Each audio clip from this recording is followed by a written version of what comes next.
This doll coming round the corner looks as if she's, well-heeled, Leviticus. Oh, very clever, Pad. Why? What did I say?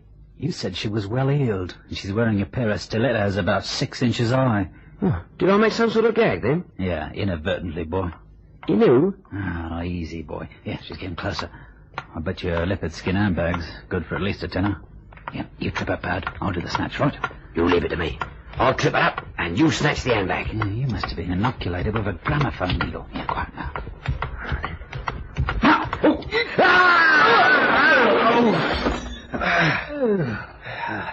Looking for trouble, boys? Who are you? My card. If you want a karate lesson, come round any time. Oh, me back.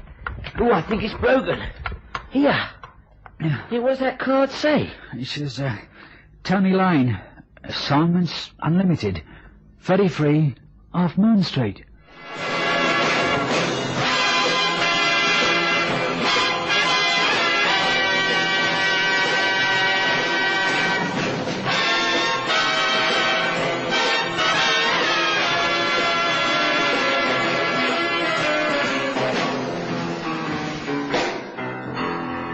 The Butcher Who Got the Chop.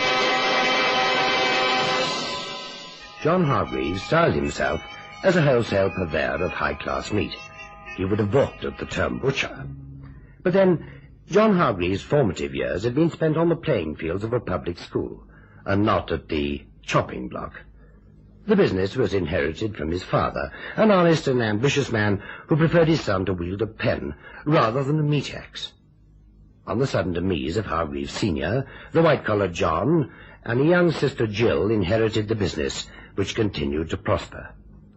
Young Hargreaves was a handsome specimen, and not averse to an occasional affair in the city, but, so his acquaintances said, not the marrying kind. They never gave a reason for this observation on his character, but those closest to him were sometimes wont to remark that perhaps his hobby was not altogether conducive to marital bliss. John Hargreaves was a passionate disciple of Dr. Mesmer, a fact his subjects often never realized. And how is my dear sister this evening? Oh, tired as usual. I really don't know what makes me so lethargic these days, John.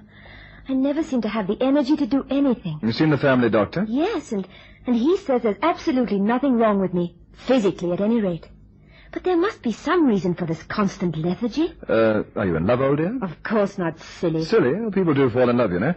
And you're not bad looking, really. Good teeth, well built, good posture. You're not at the livestock auctions now, you know. Sorry, I suppose brothers do tend to look upon the good points of their sisters with a clinical eye. Have a drink. I wonder if I will. Come on, it'll buck you up. Martini or beer or something? Oh, the usual, I think. Anything that's long and cool. I'm hot, droopy, and fagged out. Uh-oh. There I go again. What are you having? Tomato juice. I've got a meeting tonight.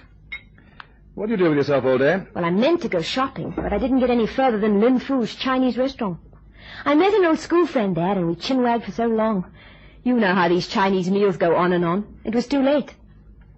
Why have you left it on the booze cabinet? Oh, I'm sorry, Jill. I'll forget my head next. There we are. Hope it's all right for you. I'll give it a stir, shall I? Looks fine. No, come on. There we are. Thanks. Cheers. Cheers. All right? Tastes a bit bitter. What is it? Oh, just the usual dash in the glass, you know. What about you today? Were there enough fatted calves to keep me in idle luxury? That wasn't a very tactful remark. No, I suppose it wasn't really. But you bring it on yourself, John. You resent my half of the inheritance so much that I subconsciously react to your antipathy. I don't mean anything by it, really, I don't. But Daddy must have had a reason for leaving you all the work and me half the money. The dear thing probably realized that I haven't got a brain in my head, while you're a natural-born butcher. Am I? You must admit it's hardly a fair arrangement. I've actually improved the business since the pater died with my own ideas and industry. That means the more I work, the greater becomes your share for doing nothing. You should sell, Jill, you know. Oh, you know I can't. It's not in the will. And please, don't let's fight tonight. Oh, suddenly I'm so weary I could die. I feel as though I'm about to fall asleep on the settee. Oh, John. John, I feel so sleepy.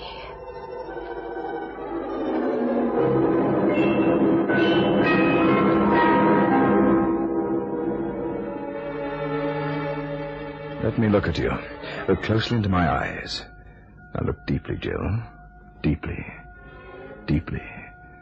Look through my eyes. Through.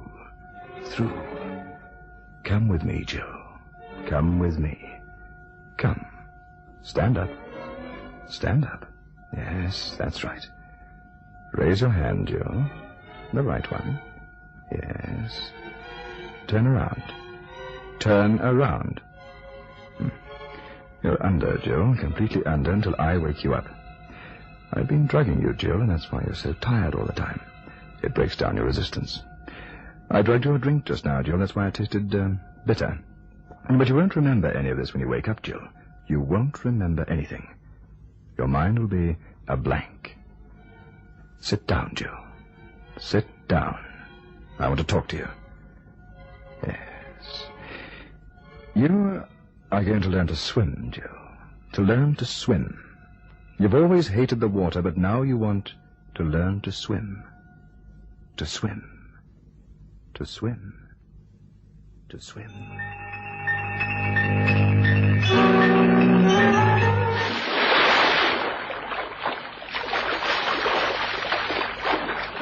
There you are, Miss Hargreaves. It's as easy as that. Easy for you. Not so easy for me. I'll come over to the side.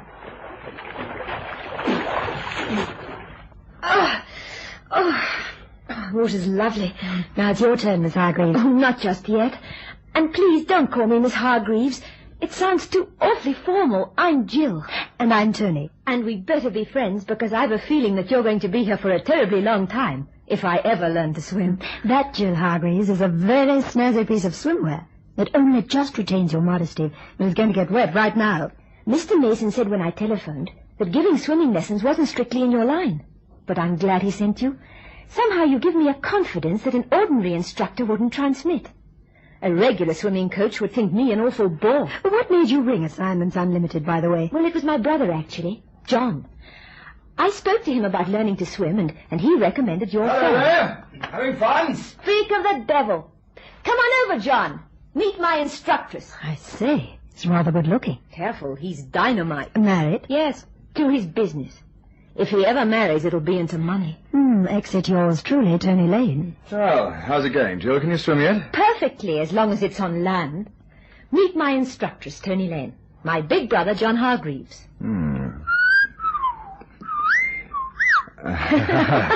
Yes. Steady on, butcher boy. She's a karate expert. It'll be a pleasure to come to grips with you, Tony. Do you quite? Oh, only in my beer, you know. Judo quite. No, I don't, but who'd want to win out in a wrestle with you, Thomas? Jill, your brother is a wolf, and it's time you got into the water. Do you mean to say she hasn't even been in yet? All in good time. She sat on the edge for 20 years. You can't expect a channel swimmer in 20 minutes. And anyway, she's only learning on impulse. Well, I hope she doesn't jump in on impulse when nobody's here. Now, why would she do a thing like that? I don't know, but it's nutty enough, her suddenly wanting to swim anyway. I wondered how she'd explain it to an instructor. Is that why you rang Assignments Unlimited? Yes, that's right. Confidential and no questions asked. He's afraid I'd make a fool of him. The family name, you know. Hargreaves and Son, purveyors of high-class meat. I didn't hear you complain, darling. My dear John Hargreaves, butchers never beef. It's all stowed away, sir. The gear, I mean. What? Oh, yes. Jill, I've taken on 2 temporary gardeners to fill the gap until Smithson and Wilkins get back from the coast. Both our gardeners went on holiday, Miss Lane. Inconvenient at the same time, but they both got this sudden urge to escape to the ozone. There wasn't anything I could do about it. Well, it must be something in the air here. Well, what must? Everyone's suddenly getting urges to do things. I hope you won't think me impertinent, Mr. Hargreaves, but where did you uncover these 2 specimens? They do rather look as if they've come out of the anthropological specimen bottle, don't they? They're Runyonesque, to say the least. So their names, let me introduce you. This is Leviticus Levy and his partner Homer, known to his friends as the Pad. Why the pad, Mr. Homer? Hey? What's that, miss? It's modern slang, Miss Hargreaves. A place where you live is, it's called a pad amongst the Whiffits set. So his name being Homer, like, home, pad, Get it? Oh. A name like Homer would be more likely to get him the nickname of Pigeon. Here, I ain't no pigeon. Oh, on the other hand, Pad could be an abbreviation for foot pad. I say, Miss Lane, they do look a bit rough, I'll admit, but they're here for honest labour, and I don't think it's right we should prejudge them. All right, you men, come with me. I'll see you later, girls. Do join us for a drink before you go, Miss Lane, will you? Thank you. And mind your own flaming business, Miss Lane. Let's be honest, Tony, you asked for that one. Brother John's right. You can't judge people you've never met before. Never met before. Now, don't tell me you actually know Leviticus Levy and Homer the Pad. I made their acquaintance very briefly. Well, stop thinking about them now. Oh, I wasn't thinking about them. Sorry, Joe. Well, what were you thinking about then? John? My brother? His eyes, Joe. Have you ever looked deeply into his eyes? I find it hard to tear my gaze away. Your brother has remarkable eyes, Jill. Eyes full of mystery.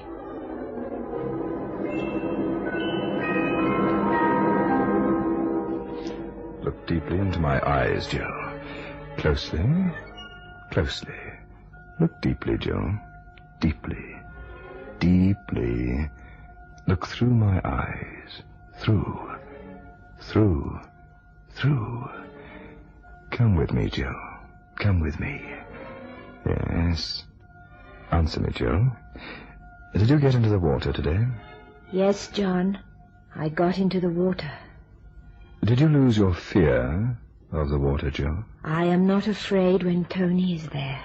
If Tony is there, are you not afraid even in the deep end? I am not afraid when Tony is there. When Tony is there, will you jump in the deep end, Jill? Yes, I will jump in the deep end if Tony is there. Tony is there, Jill. Tony is there now, waiting for you, Jill. Open the door to the garden, Jill. Tony is waiting at the deep end. Tony? Waiting? Open the door. There.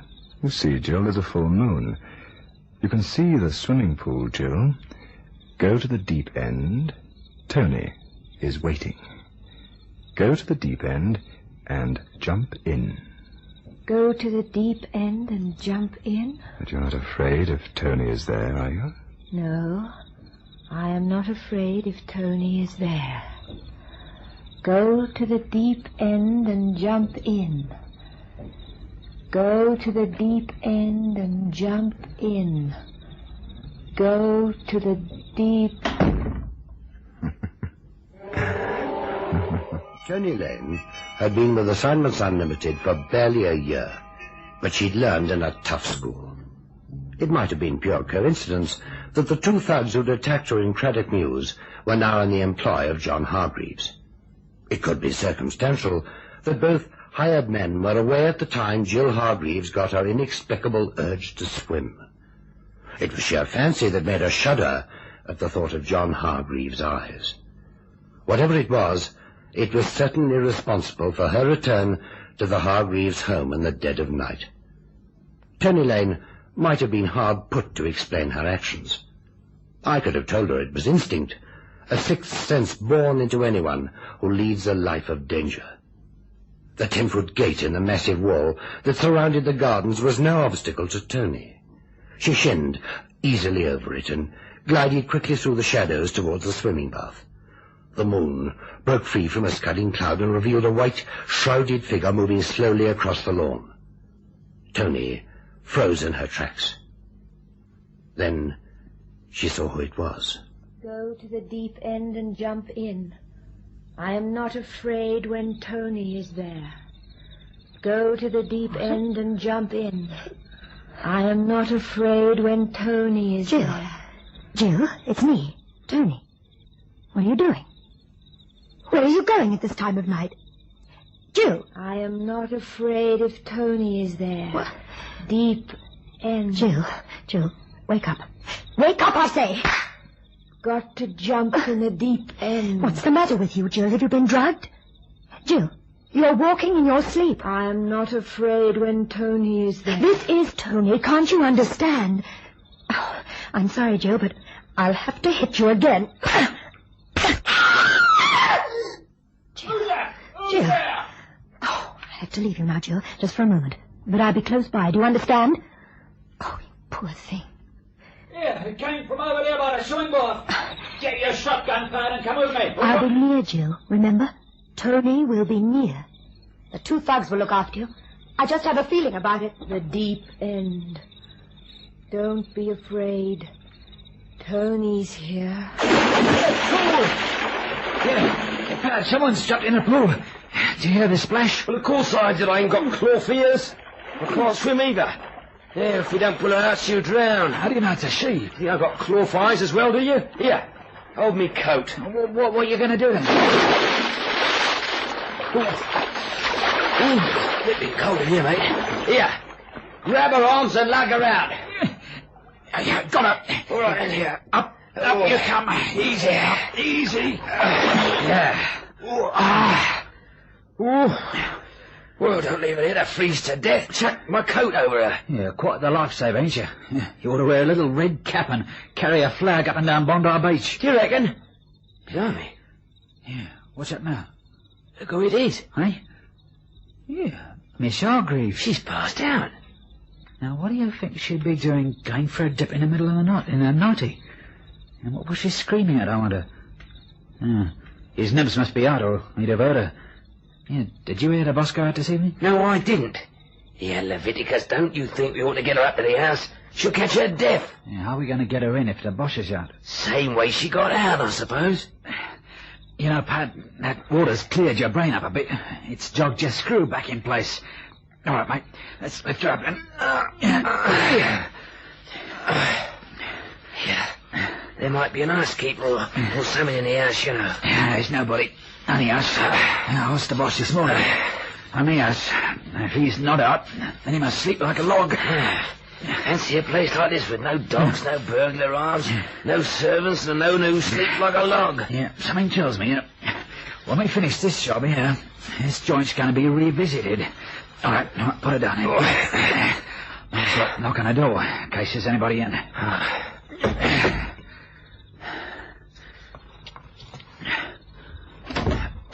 Evening, Gov. What on earth do you want at this time of night? Whoa, didn't you hear the scream, Gov? The scream? Yeah. Great Scott, who's that? Jill. Jill, she's soaking wet. Where'd you find her? What happened? Well, she let out a yell. That's what woke us up, and then she jumped in the swimming pool. Oh, I pulled her out. Is she drowned? She's all right. Just a bit wet. She's passed out. All right. Well, you can leave her with me, and, Levy, not a word about this, you understand? We won't talk to nobody, Gov. We know when we're going to be, looked after. You will be. No, not a word. Especially to Miss Tony Lane when she comes tomorrow. As far as you're concerned, this never happened.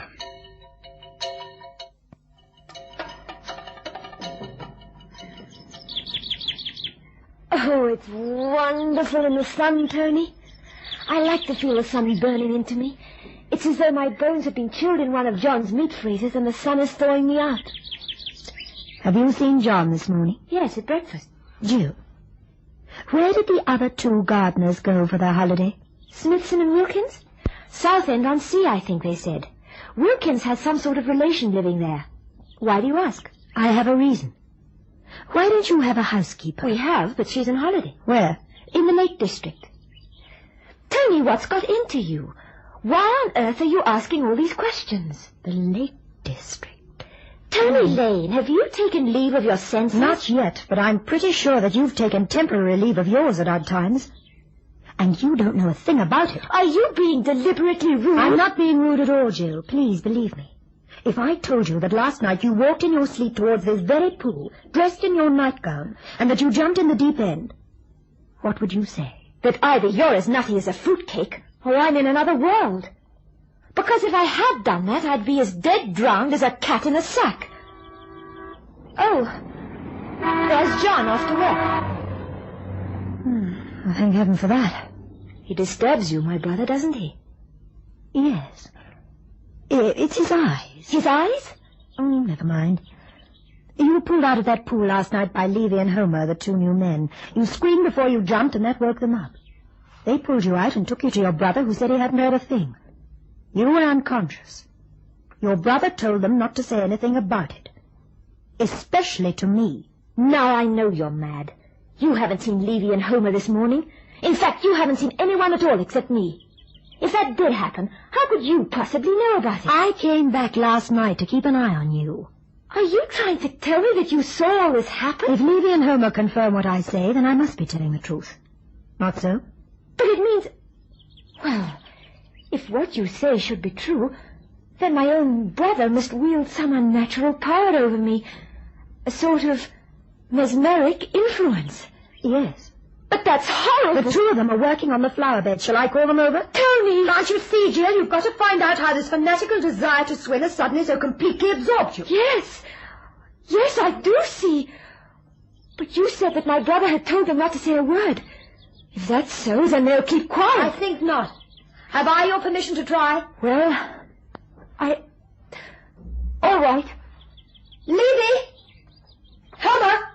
Come over here! Yes, miss? But what'll you say to them? You'll see. Now be brave, Jill. I know how horrible it is for you, and I know how much worse it will be. But it's something that has to be done. You called, miss? Yes, Leviticus, I want you, in your own words, to tell Miss Hargreaves exactly what happened last night at this swimming pool. Last night, miss? I don't know what you mean. Oh, yes, you do. You and the pad. We done nothing. Then let me jog your memory about another incident that happened in Craddock Mews. Craddock Mews? I was walking along the Mews with a leopard skin handbag, and you two lugs tried to snatch it. Remember what happened to you? Tommy, it's you. Here, Pat, I told you we'd seen her somewhere before. Now, you either tell the truth about last night, or I'll break both your arms and legs. All right. The boss told us to keep quiet. Well, you jumped into the pool, miss, and we fished you out. I don't want to hear any more. Tony, the housekeeper, Smithson and Wilkins. Yes, I know. They've gone to the seaside, and she's gone to the Lake District. Come on, Jill. We can only pray that we're not too late. As it turned out, the girls need not have panicked. The two gardeners and the housekeeper were enjoying their holidays quite normally, and had never at any time been under the mesmeric influence of John Hargreaves. He merely wanted them all out of the way while he used his tricks on his sister. Tony Lane was quite wrong, though. John Hargreaves had no intention of harming Jill in any way. In fact, she had been rehearsed to scream before she jumped, so that the two layabouts, Levy and Homer, would have plenty of time to be alerted and to rescue her. Hargreaves himself was standing by in case of accident.